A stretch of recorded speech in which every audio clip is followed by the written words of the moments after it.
ሙሉ ወንጌል ነው ማመልከውና ዛሬ ሳምንት ሰኞ ነው እዛ ጋር ነበር ዳር ላይ የተቀመጥኩት። በቃ በጣም ያመኝ ነበር። ማጽኔ ላይ ፈሳሽ ነበር። ወደ 3 ወር አይል በጣም ያስቸግረኝ ነበር። ኢንፌክሽን ነው ተብዬ ታክሜ ነበር። ያው ለውጥ የለውም። መድኃኒቱን ስጨርስ ይጀምረኝ ነበር። ከዛ እግዚአብሔር ረዳኝ። ዘይትና ሃይላንድ ላይ ውሃ ይዤ ነበር። ከፍ አድርጉ ሲባል ከፍ አደረኩኝና ጸለየ። በእምነት ጠጡ ሲል ጠጣሁ። ከዛ ቆመ። በስ ከዛ ሰዓት ጀምሮ ሰላም ሆኛለሁኝ። ሁለተኛ ደግሞ ጡቴ ላይ ጠጥሮ 3 ዓመት ያህል ቆይቷል። የመጀመሪያ ልጄን እንደውም 1 ጡት ብቻ ነው ያጠባሁት።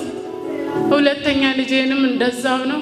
አሁን ግን ከዛን ቀን ጀምሮ ጡቴ ላይ ያለውም ጠጣር ነገርም ጠፍቷል።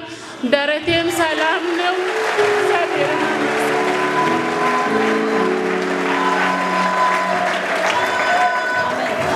እጃቸው ዘርጎና ፈውስሽ ይጽና። አሜን። እሱን ደግሞ ከዚህ በበለጠ ጸጋ እግዚአብሔር እንዲቀባው ሁላችሁም እጃችሁን አንሱና ባርኩት።